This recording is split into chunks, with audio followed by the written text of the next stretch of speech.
Stamani i primi risultati dei controlli notturni della Movida Agrigentina sui locali pubblici del centro della città di Agrigento, effettuati in questi giorni dal primo dirigente, dottor Angelo Bellomo, del servizio Pasi della Questura. L'attività si è concretizzata con il controllo di 4 locali fissi e di un venditore ambulante e sono state elevate sanzioni amministrative sull'attività di somministrazione per avere diffuso musica oltre l'orario consentito e senza le relative autorizzazioni e per il mancato rispetto dell'orario di chiusura e 2 cessazioni di attività. Il questore di Agrigento, la dottoressa Iraci, ha dato impulso a quelle che sono le attività in materia di ordine e sicurezza pubblica, con riferimento soprattutto ai luoghi dove si registrano numerosissime presenze e soprattutto di giovani, e dove purtroppo nei giorni scorsi sono state segnalate alcune criticità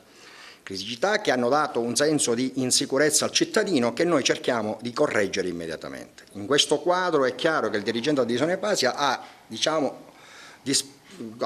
effettuato una serie di controlli di polizia amministrativa agli esercizi commerciali che si possono localizzare, che sono perfettamente individuati nella cosiddetta via Atenea, piazza San Francesco e vie limitrofe. L'attività ha riguardato soprattutto quella che è il rispetto delle norme in materia di polizia amministrativa, quindi voglio fare riferimento alle emissioni acustiche, come anche all'attività eventuale abusiva o non abusiva di pubblico spettacolo, quindi in assenza di quelli che sono i provvedimenti autorizzatori del questore,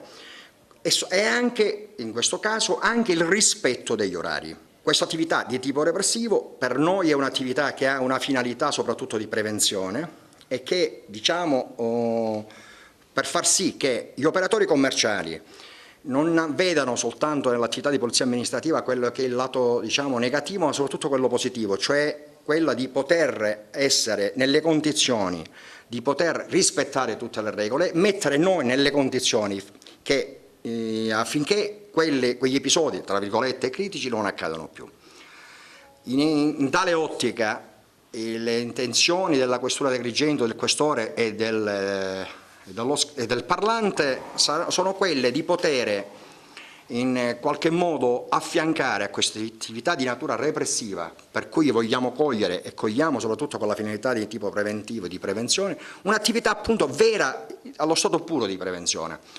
In che senso? Attraverso un percorso di legalità e di legalizzazione e attraverso anche un confronto con le confederazioni di categoria, con le associazioni di categoria e con qualsiasi altro organismo che possa esserci utile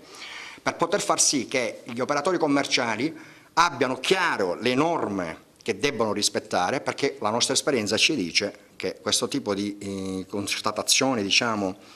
di violazioni avvengono anche talvolta per lacuna informativa.